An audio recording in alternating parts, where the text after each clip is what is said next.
Well, welcome back to Lorehammer. My name is Eric. Hey, I'm Mark. And joining us today is the infamous... Infinite. Oh. The infamously infinite. Yeah, I guess. Or infinitely infamous. A little bit of column A, a little column Yeah. Christian, welcome back to the show. Thank you. It's been a while. Yeah, with good reason. Yeah. The lawyers, I see the lawyers finally messaged you. Yes, they did. We finally got that how dare you notice. And we're a little scared of the law as it pertains to podcasting Warhammer. Yeah. And There's very strict guidelines and stuff that, lots of big words. Bigger than I was capable of sounding out. So we decided the best thing to do was just have you back on the show. Yeah. So, good for you. Yeah. For... That'll fend off the lawyers for at least another 6 months. That's right. Yeah. Fingers crossed. They are persistent people. But today we're just doing like a bonus episode. Yeah. Kind of to tide you guys over in your crack addiction. And so what we decided to do today, but while we're in the process of recording a real episode, is to just go on the Wikia and see what happens. So our intention is to just press random page and then read about it and talk about it. I will have veto power over which pages to do. Well, Jamie will. Jamie's yes. in control of the... Jamie, he's off screen, so you're not going to be able to see him, but... he's doing the Lord's work Wait for the over there. camera. Nah, never mind, they can't see you, Jamie. Put your hand on, you look like a fool. But he'll be in control of our computer, and then we will be just hitting random page. We'll just be slaves to whatever he decides to talk about. Yeah, exactly. Yeah. I'm looking forward to it, personally. When I first started getting to Warhammer, like me and Christian were talking about this, like all we would do is just hit the random page button for hours instead of doing homework. And then, of course, we got jobs, and then we kind of changed to hours. All we do now is not work. Right. Yeah. You traded one... Yeah. Not job for another. Yeah, not job. Exactly. You wasted time in one thing and then changed to wasting time in another thing for Warhammer. It's a fun way to do it. So if you've never done this, go to Lexicanum, and we're gonna follow along. Well, listeners at you home. Technically can't. Random page is not so random. I thought we were going to do this alphabetically. Hey.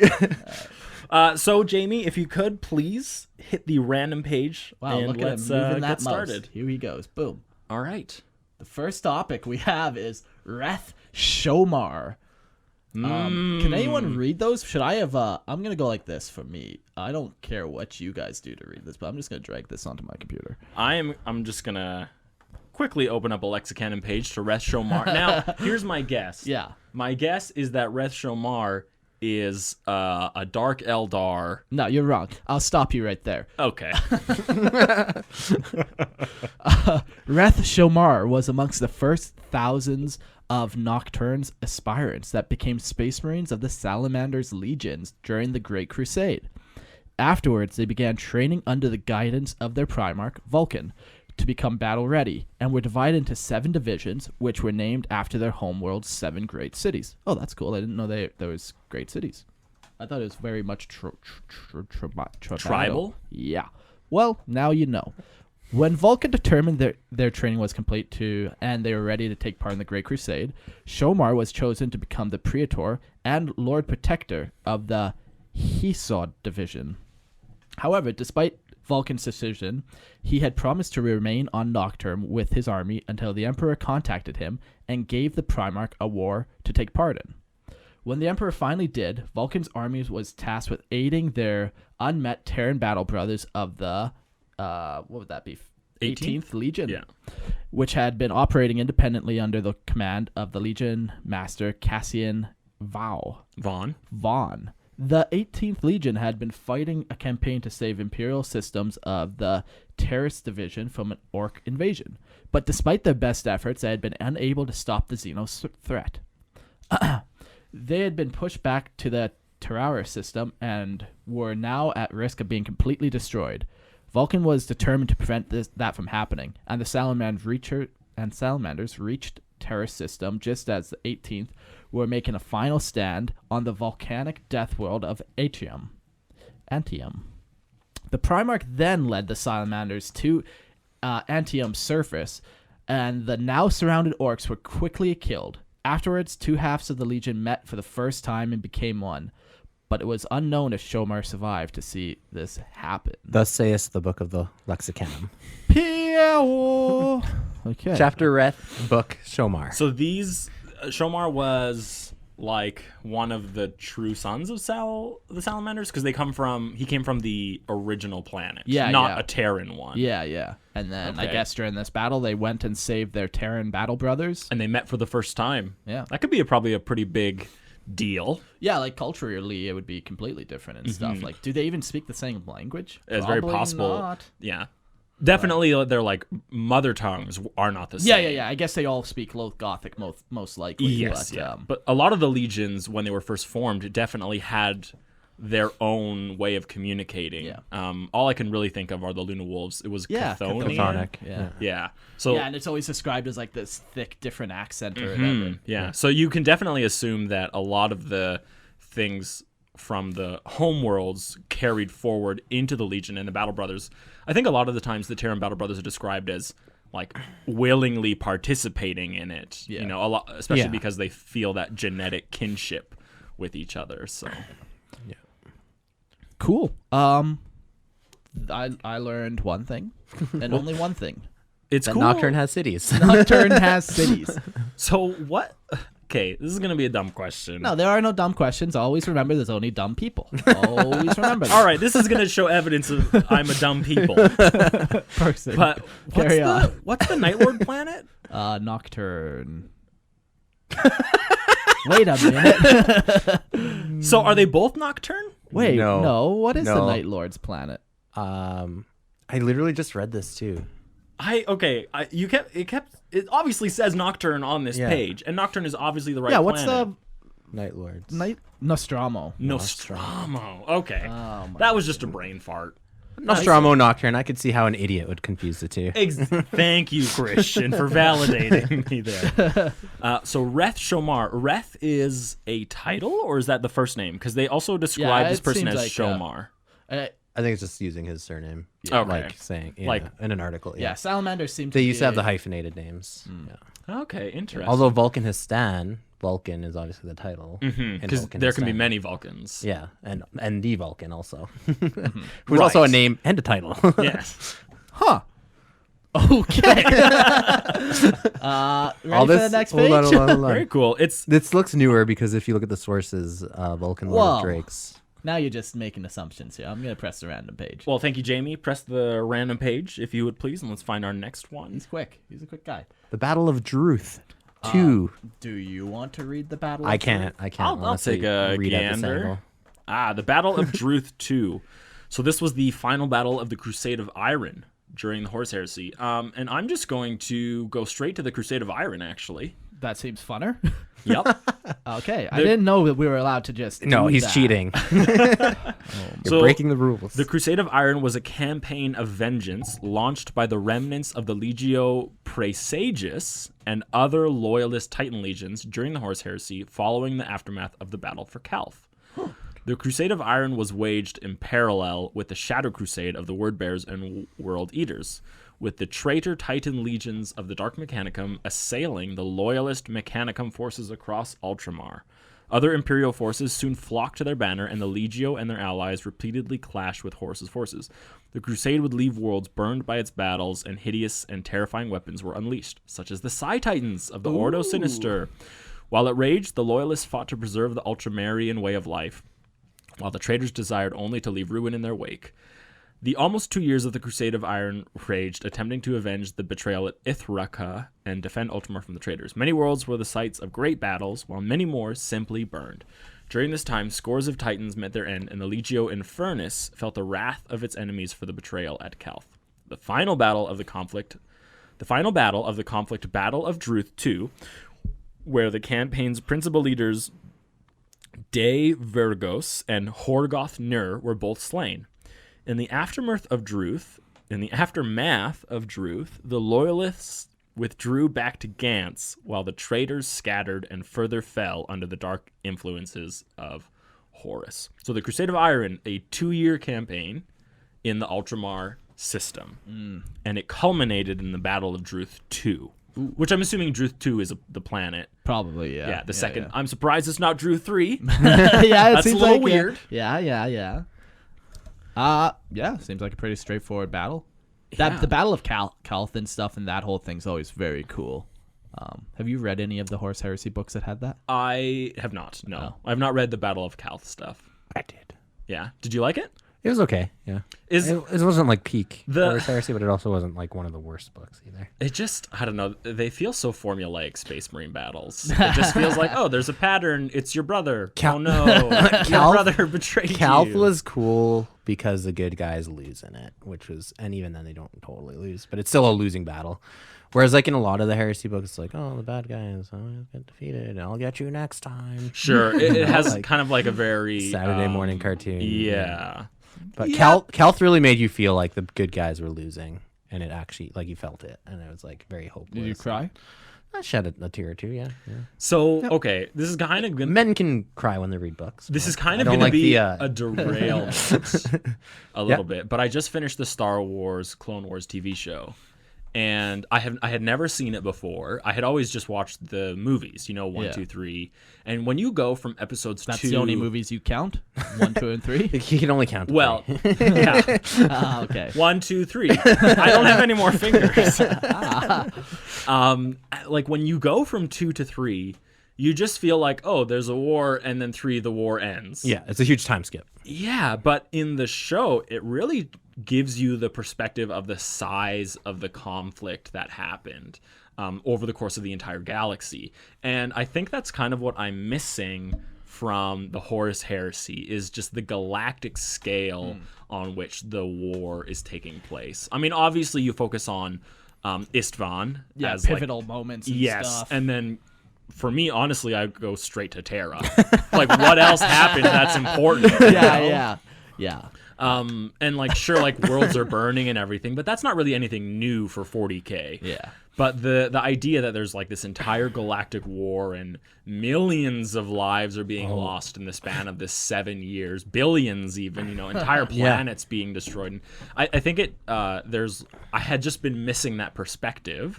So to hear about this, like, oh, like the good guys are losing, I can only assume that the good guys lost plenty of times. The loyalists, I mean, not the good guys.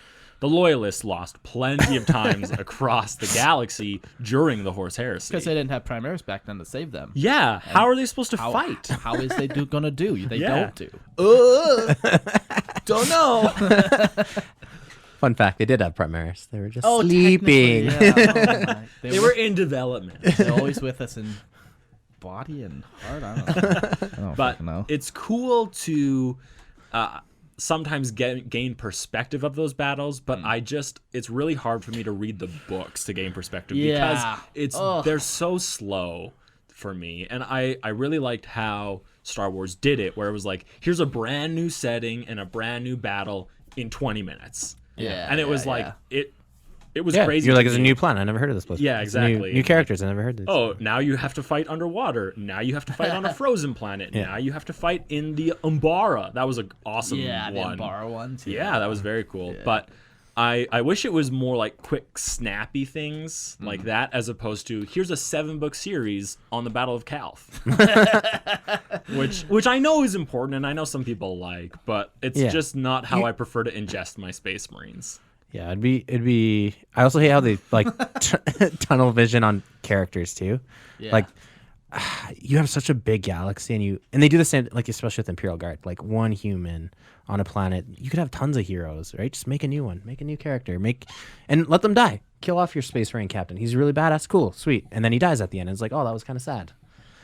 And then the story moves on because the appropriate amount of time. Yeah, you shed the 2 tiers that are allowed, and that's it. And then you move on. 3 tiers is too many. Yeah. You get 1 tier for every 300 years of service. A Space Marine, yeah. Right. But you always get right at here. least 1 tier. Right? But the only way you get 2, you're allowed 2 tiers for them is if they've served for more than 300 years. Yeah. So I mean, or else you'd just be crying all the time. No one has time for that. No. Not in 40K. You got to be fighting. Only the Emperor's statues has time to cry for the Marines. They cry for us. That's right. So we don't have to. He takes all the pain. What did they do with himself. the Marine statue tiers again? So we did a post a little while ago on our Instagram about the tiers of the Emperor. And so there are any type of like statue or effigy of this Emperor. Yeah. In 40K, they just they're crying anytime a Space Marine dies. Like they weep tears. Oh. And so they collect these tears and they use them as like very potent holy weapons or like blessings or to sanctify items for like the ecclesiarchy. There's an entire group of people within the church. Then all their job is to do is to go around to the galaxy and just collect these tears. So yeah, it's basically like solidified like warp energy, kind of. Like I mean, tears, that's like... my. I think guess. it's one of those 40K things where like they leave it up to interpretation. Sure. Is the Emperor's statues really crying? Is it a scheme by the church to sell water? No, because they're used. Okay, I guess I could see that as being like a scheme, but it does say pretty clearly that these tears are extremely damaging to warp demon entities. But is it because you believe that they are? So I'm not getting into that with you. I'm only going to go with what it says. You can speculate as much as you want. No, you're the one speculating. I'm asking questions. Jeez, you can define speculation later. The apple is red. Is it red or is it just you seeing it as red? That's a valid question. No, it's just red, Christian. It's the light reflecting off of it. All right, Christian. Absorbs other light. That makes you think you see red. Read us all about I can't read. the Vambrace blade. Okay, I got this one. This one's... The Vambrace blade. Vambrace blades are a type of Dark Eldar melee weapon commonly used by witches. Thank you. Okay. They're cool. They look a lot like Tonfa. Yeah. Yeah. But instead of just having that block of wood, it's a blade. And it's extends out like the Tonfa does and then goes down the arm like the Tonfa. Do they have this in model form? Can you actually put this on your witches? You must be able to. It looks cool. I like it. I haven't seen it on the models, but I also don't know Dark Elder range very well. Very well. I don't know if I've ever seen one of these either. I see like the whips way more often. Yeah. Well, I'm not gonna look it up. Jamie, why don't you hit random page one more time for us? Let's go to the next. Next slide. Next slide, please. Next page. We actually pre-recorded this, and then we put it into a PowerPoint. It's not really random at all. Okay. I got up here. We got Hezekiah. Interesting. He's a sergeant in the Dark Angels chapter. He has boots. He was A knife. Wait, let him finish. Ropes. He was dispatched to the industrial world Seraph Prime after the Imperial Guard failed to put down a Xenos-inspired rebellion. Ooh, that's not good. During the battle, he led a squadron of Dark Angels against the rebels when he was ordered to aid an Imperial Guard platoon that was pinned down in the ruins of a warehouse. He did things that were good for him. I feel like you're not reading this. I feel like you're more Wait, we're supposed to be skimming or reading? even perhaps perusing through it, but you're definitely not fully reading. He reads every second word. Angered, his demanding Hezekiah through wall the sniper from. So he lost some brothers. He went into no man's land. Really, when I'm reading this, he's just doing classic Space Marine. Space Marine's going to Space Marine. Yeah. They always do. So That's racist. someone Can't assume all Space Marines are the same. Trust me. They're going to Space Marine. Someone in our Discord asked, they were trying to figure out like what's the real life power level of a Space Marine. boy. You know, like how many regular humans does it take to kill a Space Marine, or how many orcs could they actually stand against? And obviously it's impossible to nail that down because every single author writes something different. Yeah. There's going to be You got some Space Marines like doing last stands for like 40 days. against like innumerable waves of Tyranids that are just constantly coming against them, right? And then you got ones that are just like, a single lasbolt went through his armor chink and he died.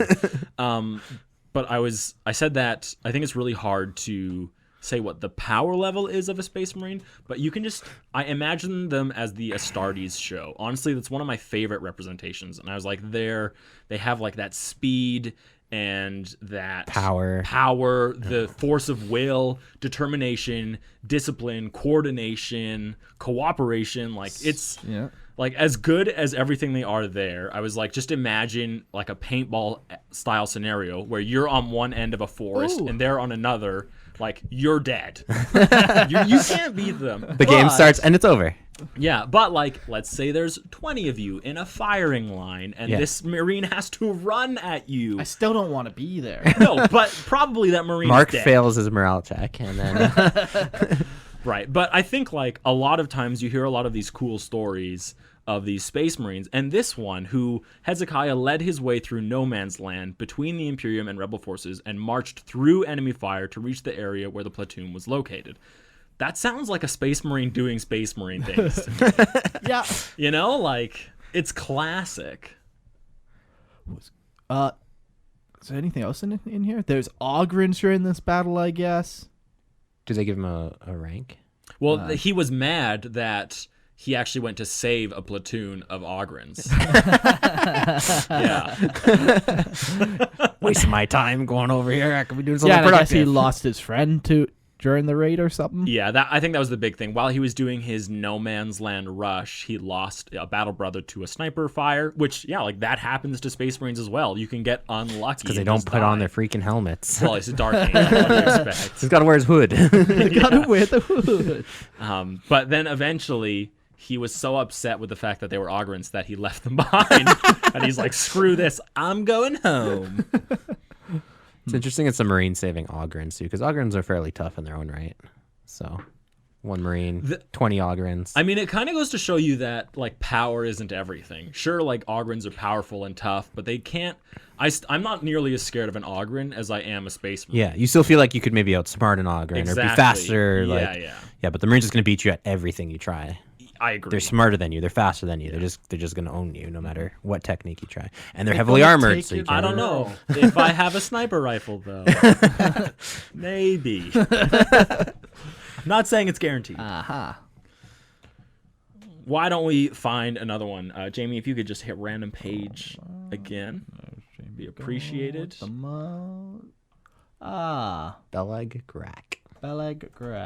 I will read this one. If it works. Here we go. Okay, here we go. Drag it down, and we're reading. Bellicrack was a rattling sniper. Oh, I could have sworn it was going to be an orc just by the title. Was a rattling sniper and a veteran of the war on Hargal Prime. He fought in defense of Cadia during the 13th Black Crusade. Bellic had infiltrated the territory of Chaos cultists known to the Loyalist forces as the Unnamed, hunting down their war parties and frequently targeting their officers and heavy weapons teams for 3 days. His attacks attracted the attention of Night Lord's Chaos Marine known as Asib Krieg, who cornered Belgag on the 8th floor of a ruined building. Knowing he was doomed, the Rattling jumped from the building rather than face death at the hands of the Night Lords. Unfortunately for him, Asibeb was waiting at the bottom of the building and captured him. His final fate is unknown. That's a ballsy little hobbit. Jumps out of an 8-story building. Only to be caught by a Night Lord. Oh. If ever someone This is awkward. wore skin suits, it's the Night Lord. Yeah. They do. Have you seen their models? With They arm have like sleeves? the stretched like faces. They wear arm sleeves. Yeah, I like it when humans use their abhumans, like Rattlings or their Ogrins, right? It's very cool. You don't hear a lot about named Rattling heroes either. No, I don't think you hear about named anyone other than Space Marines. So there's Cadians. There's the Cadians and Cataceans. Yeah. It's not the same representation, but I know what you mean. Yeah. Okay. I like Rattlings. They're one of my favorite. They're almost as good as squats. Almost. They got half the requirements. They got the height requirement down, but they don't got them bushy beards, so I'm not into it. They got the bushy hair feet though. Oh. just growing hair other places. Yeah. Every person is only allotted X amount of hair. Yeah, it depends how you put it around your body. Though. Yeah. That's what matters, right? Like, so you lose it on top, you can grow it down low, right? Who's to say? I would like to move all the hair from my body onto my toes. Then you're a hobbit. You won't be able to lift your feet. Okay, next one. A support battery weapon. Battery. Yeah, there you go. It's also known as Vol's Wrath, and it is an Eldar heavy weapons team consisting of 1 to 3 large grav platforms, which mount either D cannons, vibro cannons, or shadow weavers. These batteries are often used when a force is advancing or to form a solid defensive line. While they must be stationary in order to fire, these units provide tremendous firepower to the Eldar and use advanced targeting arrays for pinpoint accuracy against even well-hidden foes. 2 Guardians operate each platform, and some batteries will be joined by a Warlock during battle. Cool. Vibro Cannon. The Vibro Cannon is an Eldar heavy weapon based on sonic technology. A special field generator generates for sonic waves. Okay. Resonant sonic waves and projects them along a magnetic tunnel as it rapidly scaling sonic blasts range from ultrasound to hypersonic frequencies. The effect this has on a target can be devastating, literally vibrating an enemy to pieces and blasting a great furrow in the ground as though it was a mighty plow, knocking aside troops and tanks. So that's a vibro weapon. It literally just vibrates you to pieces. That's fun. So I saw this earlier today, just like on one of those random, whatever, you like scroll through Facebook or Instagram or Snapchat, whatever. Have you guys heard of this Navy 32 megajoule railgun? Yes. No. It's a big boy. It's a big boy and fires a powerful shot. Does it make the town nervous, like sweaty, like flustered, like? I don't know what 32 megajoule actually means. Like it's like saying, oh, 1,000,000 years. What does that mean? Well, it's not real. It's like hard to wrap your head around. Yeah. But apparently it just looked crazy. I watched a couple like firing tests. It was crazy to see, like they showed a kind of like a point of view of like down the barrel of the gun where it was shooting, and it just moved so fast. It distorted everything around it as it went. And that's kind of how I picture some like of these crazier guns. They're beyond like comprehension. baffle your mind. Yeah, exactly. Yeah. They also have a really cool Gatling gun that shoots. Oh, that's it right there. That? Nope. One more over. That? Yeah, that one. That's cool. It's massive. The Navy's firing a mysterious weapon today. Yeah, alien technology. It's here, guys. Look it up. We got it from the Tau. Yeah. But I watched a couple things of it just like shattering through stuff. And yeah, they weren't even using a projectile with a point. Yeah, it was like a solid slug. Yeah, exactly. And it was just annihilating everything. Like as soon as you give that thing, please don't come find me. Please. I would not like to fight. They can railgun you right now, Eric. Yeah. They're just looking for a reason, just begging to pull the trigger. Don't give it to them. Take my money. You can have it all. The U.S. government's just like, give us your money, Eric. This is extortion. Against Eric. Sold to that. Okay, that's fun. Next page. I don't know. It's just how I see these things. If I saw this gun, I wouldn't understand it. Like, what does a vibro cannon mean? I just die? I just vibrate till I die? It's good until then it's not good. Yeah. They also they've actually been implementing sound-based weapons. I have currently seen that. like yeah. against they can be a very lot of powerful riots. too. Yeah, it makes people like not want to be there. Yeah, like it just irritates and like causes you to like feel sick and like just want to leave. Mm. Yeah, sounds weird. Yeah, we have alien tech, guys. You heard it here, not first. People have been going on for that. Maybe third. Yeah, maybe third. Okay, up next we got on our random Lexicanum page generator that Jamie's been doing here, we got Necromunda Dark Uprising. How do you zoom? I know if you go like this. First we got to read an ad by our just sponsors. You just gotta get ad block on this thing. Okay. That's the viruses. Mid podcast, I can't get ad block. Okay, so definitely remind me so we can get rid of this TV ad. That's but brutal. wait, get up to $1,000 when investing on your own. I could use $1,000. Okay, so Necromunda, Dark Uprising, an expansion for the 3rd edition of Necromunda. This book features details of the rise of the Corpse Grinder cults. Oh, that sounds cool. And the fall of Hive Arcos, as well as the details for creating your own Enforcer Patrol and Corpse Grinder cult. There's also a new campaign which follows the descent of a hive into the grips of a chaos uprising, and 6 scenarios that capture the deterioration into lawlessness. Okay.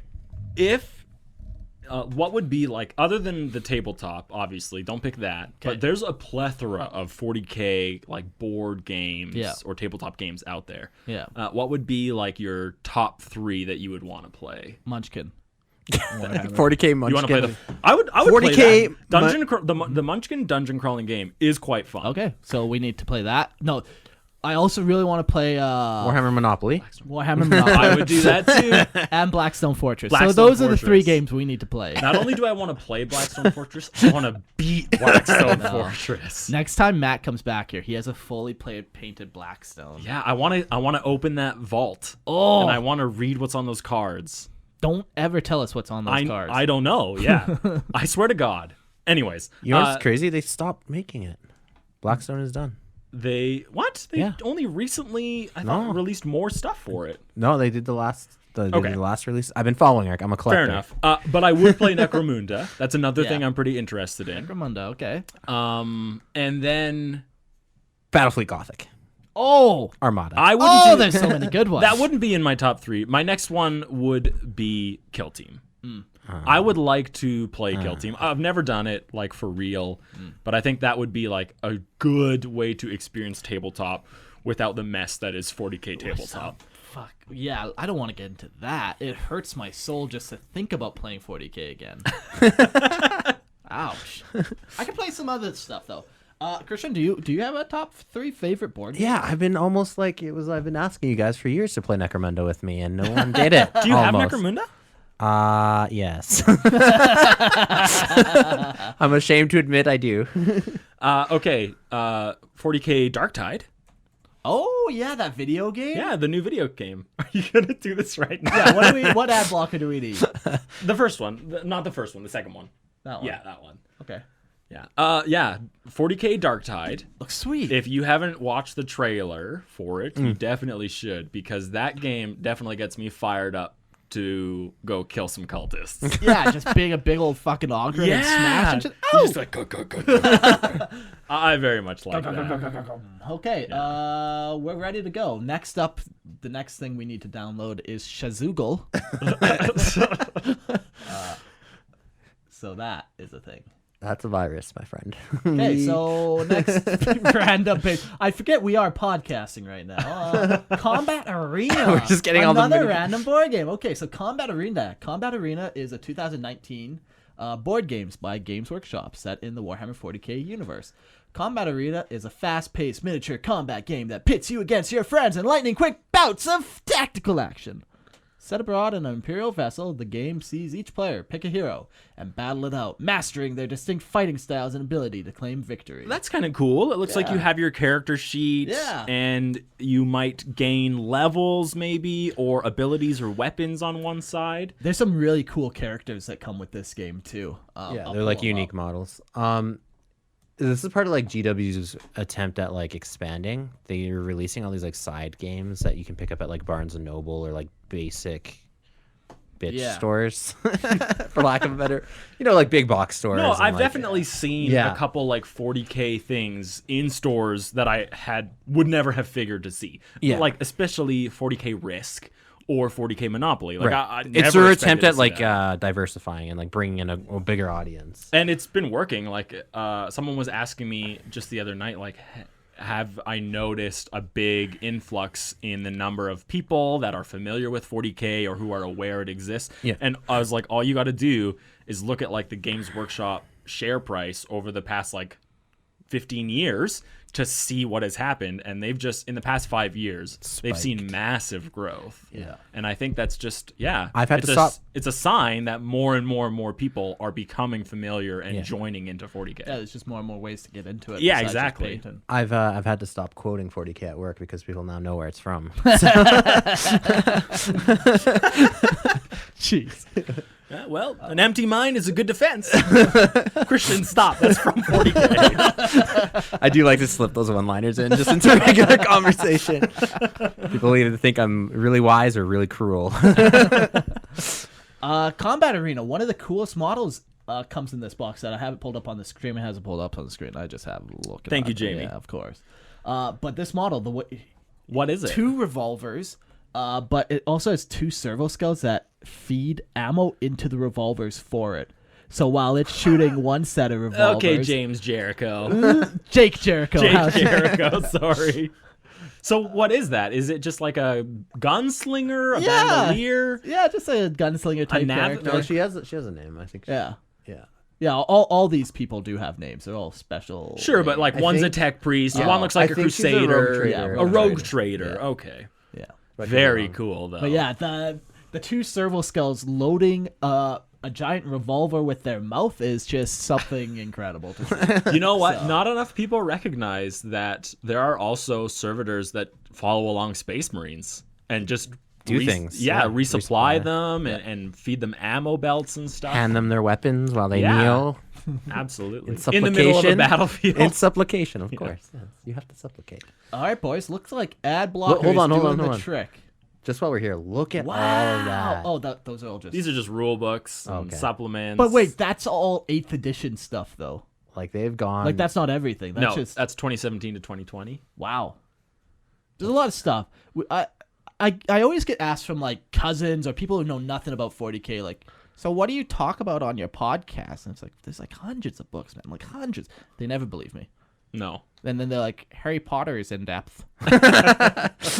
You should start a podcast about Harry Potter. Okay. Thanks. Anyways, next random page. Give it a whirl. All right. $10,000. Yeah.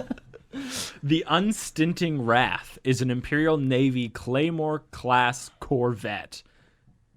Nice. That serves in Indomitus Crusade Fleet Primus's battle group, Calades. The battle group was sent to find out what happened to the Imperial worlds within the Pariah Nexus, but they detected a phenomenon emitting from the Nexus. As the main fleet stayed back, the Wrath and other scout ships were sent to conduct astrospectral auguries on what became known as the Stilling. Yeah, that's standard protocol when you enter the Pariah Nexus. Yeah. And you've detected phenomenon that you would the Nexus. then call the Stilling. So the Claymore was struck by the phenomenon, and the Wrath's navigator, Lunst Vandorgreffen, later gave a testimony on the impact the Stilling had on him. What was the Stilling? Well, before we get into Stilling, here is a Claymore-class corvette. It's your standard 40K looking Imperial. It actually, it just looks like a regular Emperor class that's just shorter. Yeah. They all look the same. Let's be honest here. They all have sword names too, like Gladius, Claymore. Actually, I think that's about it. That's a car. That's about it. There's the Corvette, the Mustang, the Corolla. The Scion. All the greats. All the great vehicles. The Stilling. Okay. Oh, yeah. So this was when the Pariah Nexus was first kind of teased at the end of 8th. Everyone thought it had something to do with pariahs, obviously. Or blanks, as some like to call it. Right, yes. But those people were idiots. They were proven to be idiots. Well, no. Anyways. So the whole pariah thing, it threw a lot of people for a loop. Yeah. And I don't know if it was on purpose. It had for to Games have Workshop been. or not. Actually, no, never mind. GW only has like 4 different names. Exactly. If it's not Paladin, it's Pariah.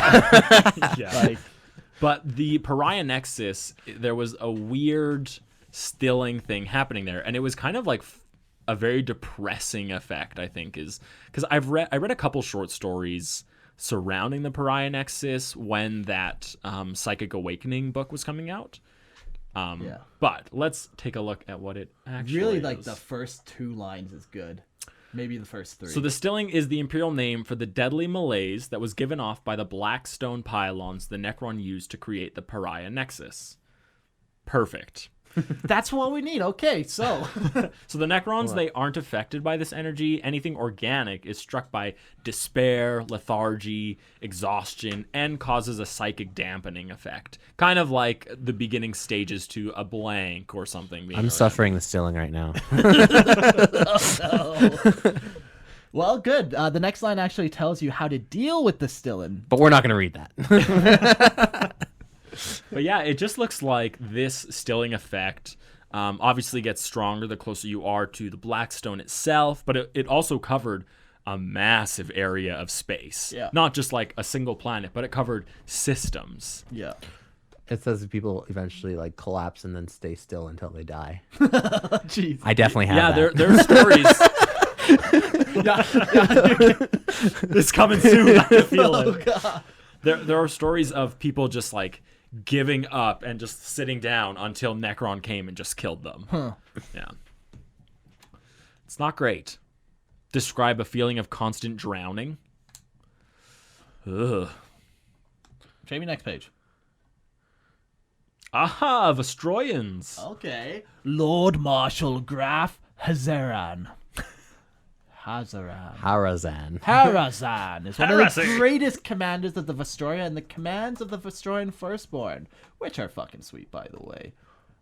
Space Cossacks. Yeah. Like the models, not their philosophy. Harazan was given the supreme command of all Imperial Guard forces on Medusa 5 during the fall of Medusa. 5. Sorry. That was the next slide, yeah. While many commanders were not happy about serving under a Vestroyan, those closest to him knew that he had precisely the faith and the drive needed to be triumphant on Medusa 5. He distributed the Imperial forces into defensive positions, identified with the help of logisticians, which shows that alongside his Sound it out, Mark. persuasiveness, faith, and devotion, he was also highly tactically able. He actually has a miniature. I've never seen him before, but not any. Yeah. But I love that they say they did release a miniature and there's no But picture. they don't have a picture for Yeah, him. okay, well, we'll find it. I'll find 2 little pictures here. First of all, this is what Vestroyans look like. They're very cool. Somebody needs to talk so it's not dead air. You guys like cats while it's loading here or what? This is a Vestroyan Firstborn. They're very cool. They're very ornate. Like Christian said, they're basically Russians from when? I don't know. Old? Russian theme. From old, yes. Russians from old. From the before times. Yeah, from the before time. Before communism. They're cool. They're cool. Okay, let's see if we can find a picture of the It's model. interesting that they didn't. It sounds like there's some kind of bias against Vestroyans. People didn't like to serve under Vestroyan commander. Well, I think like most people in 40K, if I guess- it's not you or You're your right. people, yeah, like if you're Acadian forced to serve under Vestroyan, like why? I want or if you're Acadian forced to serve under a Death Corps, Yeah. or a Catation, Right, it's or anything. yeah, right? or a You don't Catation like serving it. under another one. Yeah. I would definitely serve under this guy's mustache, though. You would I serve mean, there's under enough his room mustache. for hundreds of people under that guy's mustache. Yeah, that- definitely. Is that him? I don't know if that's him. That's like a hero That's like the model. standard commander Yeah. that they even say could be used to represent any commander. And this looks almost like another type of guy. That looks converged. Looks like another type of guy. Yeah, there's all types here. Let me you know? describe 40K for you. So you have these types of let's- guys and those types of guys. They don't get along. We're about 45 minutes in. Wow. So that's how you That's do how a you waste podcast some in time. 5 minutes. And now that the intro's out of the way, Let's go to the Warhammer community Okay, website. okay. We're What are we gonna doing? let's go over a couple of the newer things. You get one more random All right, page. you get one more. Wait. Because Wolson? Riffy Biffy Drecker? All right. Wilson is a puritanical inquisitor who judged the Astra Militarum Colonel Rin Biffy Drecker a heretic after the extensive damage the colonel's forces caused in their valiant defense of the Cathedral of the Drowning Saint from the forces of chaos. Wilson summarily executed Drecker. So puritanical, they're the very hard-lined. Everything is black and white to them. If you're not living in the light of the Emperor. You're a heretic. Yes, exactly. So that kind of checks out. And then to be summarily executed as well. So this is mainly, let's go to... What a good day. Uriel Yeah. Ventress has a model. Okay, so now we have gone to... We've gone too far, Warhammer is what we've gone to. Warhammer community. Every day we stray further and further from the light of the Emperor. I'm going to use that one network next time. So let's go into the legend of Uriel Ventress, actually. Oh, You can take do over. that.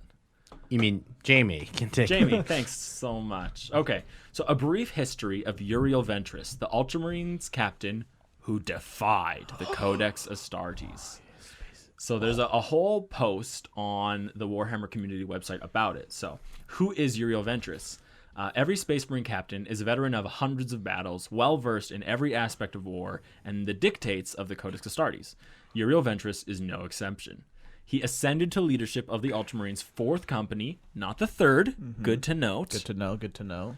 following the death of his mentor Idaeus in the short story Chains of Command. His first mission as captain in the novel Nightbringer saw him face Drukhari raiders on the world of Pavonis, where a shard of the ancient evil known as the Nightbringer was unleashed upon the galaxy after aeons of imprisonment. The sequel, Warriors of Ultramar, pitted him against the Tyranids as they devoured a planet, and defying the Codex Astartes and calling upon unorthodox tactics to prevail, Ventress faced censure on his return to Macragge and was exiled from the chapter. No. So was he sent to the Death Watch? Yeah, you're sent to Death Watch. You can even see on his model, he's got a cool Death Watch icon on his leg. Where is this? Oh, very cool. That's so he has cool. that inquisitorial eye Yeah. on the left lower part right above his boots. For those Shins. On his listening. shin. They're Yep, called that's shins. the body part. That I was looking for. It's a place between your knee and your foot. Yeah, yeah. The name escapes me. It's The interesting knee how bone is connected to the ankle bone.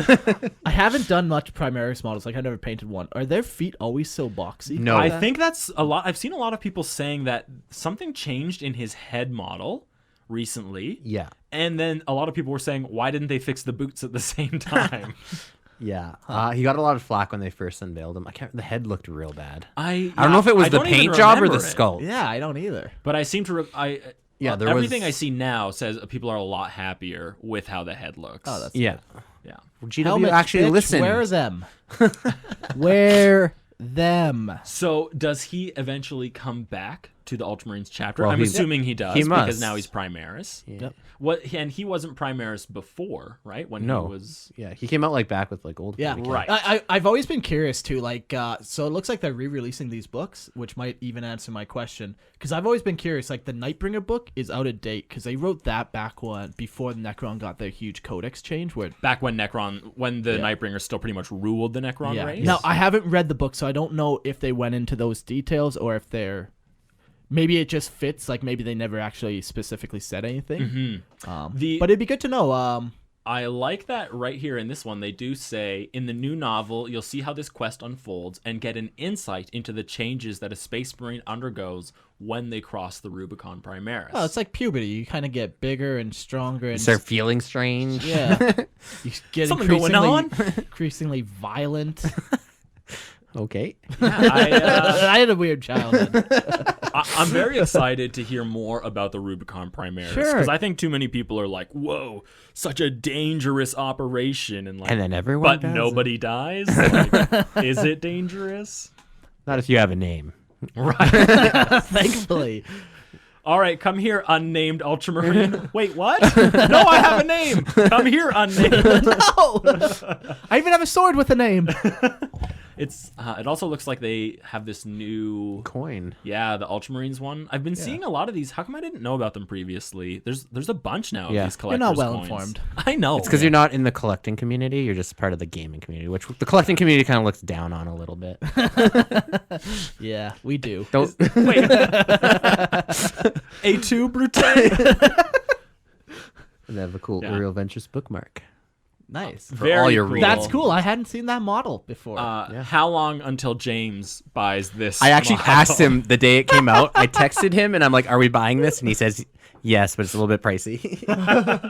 but yes. But yeah, the answer is yes. I wonder if he's gonna get the coin and this little banner with it too. The banner's a bookmark. A bookmark, very cool. Well, to go with all your 6 Yeah. new books that you have to buy. It's $150. Oh my god! No, Are it's you- not. I'm just kidding. Okay. There's some cool moments and some cool stuff in his book series, though. They're definitely one one of popular book. Yeah, yeah, people it's are definitely talking one about of it. the more favorite. If I cared to read 40K anymore and waste my time on frivolous Yeah, no, you reading. don't want that. We're picture people here. We like to look at the pictures and comic just- books. The new comic books are. Ooh, I actually am gonna pick some Cowgirl up. riding Land Raider. No Oh, idea look if at it's that. good, but we'll see. Okay, so now we've gone to the next Sorry, picture community books page. or like graphic novels? Well, Mark was kidding about picture books, but there are. The Marvel picked up a whole thing. With Oh, 40K. it's the comics. Yeah. They announced that a long time ago. Yeah, they're right? out. Have you seen any of the Yeah, pictures? his pose, it just looks very cartoony and bright.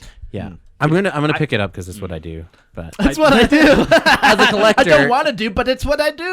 I have no choice. I'm duty bound. Okay, so the next one we are going to talk about is how to avoid becoming part of a Flayed One's favorite outfit. Now, Christian, you should take opposite notes of this because I know you have been talking about getting a skin suit for a while. Yes, I might have been threatened. Eric has the perfect proportions for my skin suit. fat. That way he can still wear a hoodie underneath you. If he's cold. If it gets cold. So this is because the new Kill Team box is they are now giving prices out in some currencies, and it's kind of just going to be available soon. So early reports from Kill Teams venturing into the Pariah Nexus reveal an all too familiar threat lurking in the shadows. Arm yourself with knowledge on these cursed creatures, and perhaps you might avoid a grisly fate at the hands of the Flayed Ones. So Necron players have been waiting a decent amount of time for plastic Flayed Ones. Yeah. Get rid of this You see resin the bullcrap. reverse knees on those bad boys? Yeah. Oh yeah, they got little. What, they have a name for that. They I know. have a name, and I swear to God, We I were look talking every about it, yeah. time, and I never remember. But they are very cool. Flayed Ones, I mean, we haven't really talked about them yet, but they're Necron that are driven insane by a curse, the curse of Lengdu-Gor. Langugor, yeah. The Flayed One, he was a Catan. a Catan. Catan. A Catan, and he's the only one they've actually fully killed. That's and like kind of his backlash for dying was to curse their programming with this virus, and even it in causes... death, fuck you. Yeah, essentially. exactly. Welcome to 40K. Digits are great.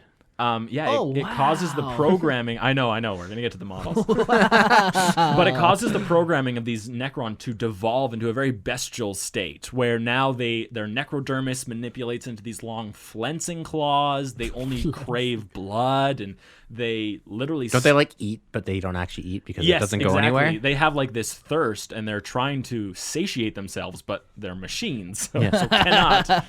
But yeah, They strip the bodies of their victims and they place them on themselves in some weird Skin attempt suits. to wear skin. So It's not that weird, Eric. Let's not shame the community. it's pretty horrific. Yeah, it would be pretty horrific to actually see one of these guys. And then to know that they can go in their own pocket dimensions and just appear. And then open one up out of your butt and flay you from the inside out. But these are wow. the new plastic models that they have. They've really adopted that hunching pose. So even the new ones, they're way more hunched. Yeah. And the heads are way lower placed on the chest than the older ones. And now, obviously, these ones are just even more so. The fingers are so long. Yeah, you see these massive You could flay claws. 3 or 4 people at once with those. Look at this hand. Oh. There's just like a human-esque hand just draped from one guy's like chest. That's not how you're supposed to wear those. Your fingers have to go in the fingers.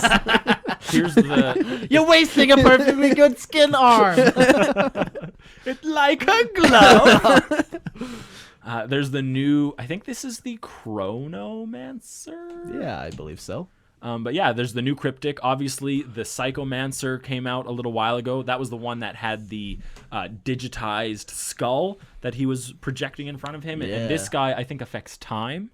Okay. And has the ability to manipulate it, but don't quote me on that one. Man, I love all those cryptics. Mm-hmm. Oh, some awesome Flayed One artwork. That looks old art, like old art. It's That very has to like be. John Blanche style. Yeah.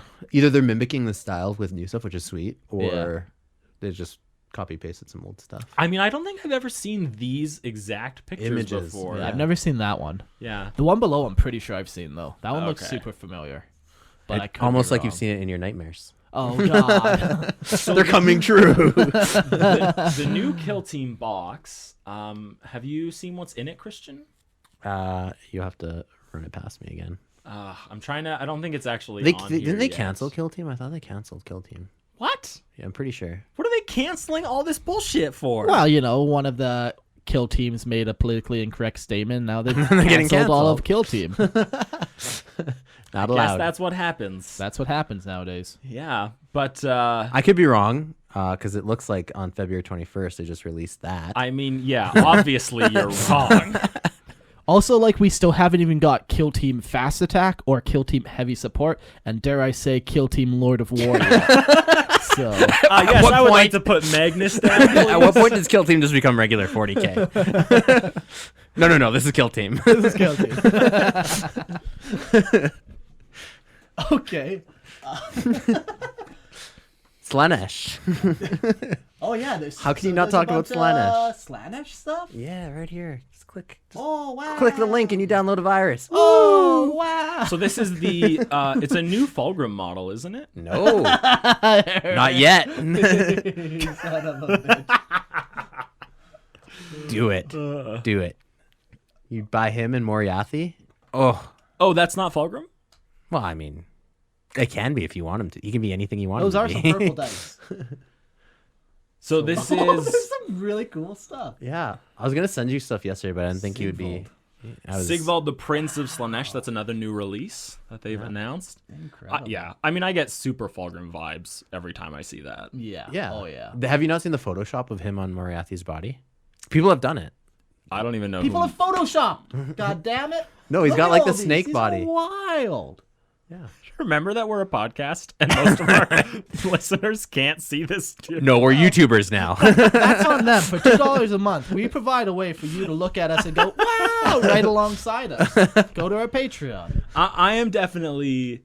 I have a lot to buy in terms of Necron. I'm a little behind, but I'm also behind in all aspects of the hobby. Of your life. Yeah. Yeah, I'm just running a different race. I'm just doing a quick little 20-year catch-up that That's I've been. Come on. Give me some time. Cut me some slack. Okay, so you're saying, Christian, what should I Google to find this conversion? Moriarty and Sigvald. Okay, you're going to have to spell that out. Morathi. That's not Moriarty. That's just Morathi. Morathi. However you want to pronounce it. How now? How do the now? How do I now do Man, it? just rely on Google to fix everything for you. There, good. And Sigvald. That's not how you spell it. You guys. Sigvald conversion will do. Because you toss that in there, you're going to be getting Boom, what you right want. there. Picture down right there. Oh, yeah. Snake body, freaking wings, Wow. freaking everything you could ever want in So, a Fulgrim model. What's hilarious Except for- is you're looking at a picture that's photoshopped. It's not real. Oh, no, it's real in my mind. Oh, well then what Like about... this is the new way to hobby in this. You don't have to in buy the 40K. models You anymore. don't buy the models. You You just just Photoshop. Photoshop your planned conversion. And then you send pictures to your friends and you're like, and everyone's like, wow, so impressed. And you're like, yeah, that's what I'm gonna do. And they're like, wow, that's gonna be so cool. But you never do it. I like this one. They hated him because he spoke the truth. The legs. Sigvald legs and Moriarty top. Yeah. Morathi. That's pretty cool. There's some really incredible ones. But yeah, Photoshoppers that's- out there, you mean? Yeah. There's some really good photoshoppers. There's some really good photos. I mean, if someone can go ahead and do that for us and send us a picture of the actual conversion. Just send us the model. Or send us the model. Yeah. So we can put it on our shelves and display I always it. like Sigvald, actually.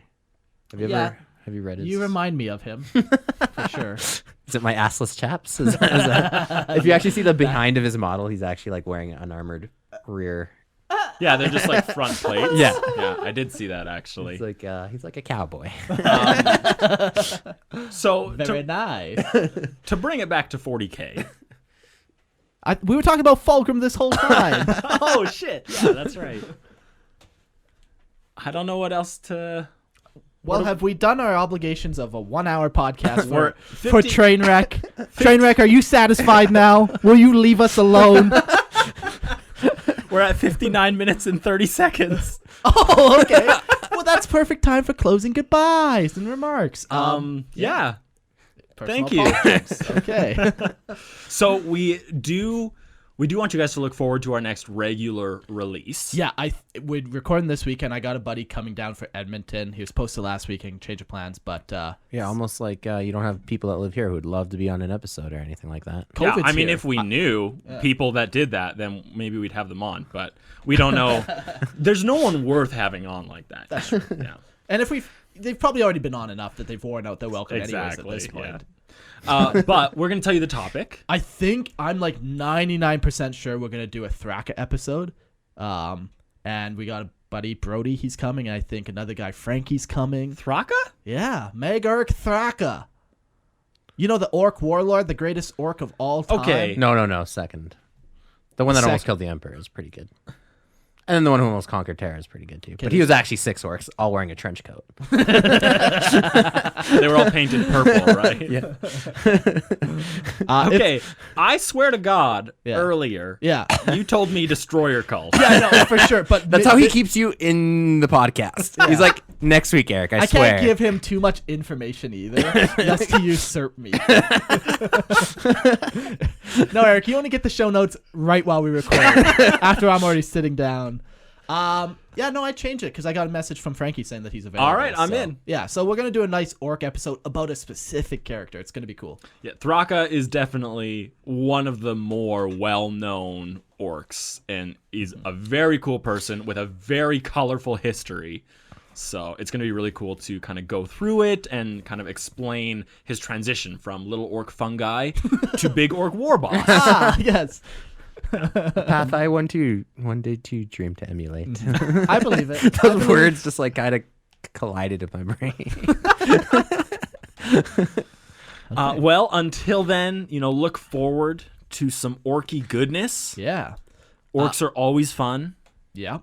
Go hop on our Discord. Check out what we're doing in there. Lots of fun stuff. Come play video games with me and Eric. We do that quite a bit on there. It's nice. If you've heard of this game called Valheim, yeah. I've been playing a lot of it. Yeah. And I'm probably just going to get Deep Rock Galactic. Oh, and we're going to do some Space Dwarf mining. Oh. And when Darktide comes out, obviously we're just going to play a bunch of Darktide. Yeah. Moral of the story is join our Discord because it's fun. We're enjoying it in there. Yeah. We're having a great time. Great community. Yeah. Also, we do Warhammer stuff. Oh, yeah. We have hobby channels. I actually painted a model a couple weeks ago. Oh, it's been that long already since I touched it. Wow. Okay. Well, I think then that's more than enough to end this filler episode. I hope you guys had as much fun listening as we did reading Lexicanum. If you guys can name one of the things we random to, I'll be impressed. Okay, so goodbye, I guess. See you later.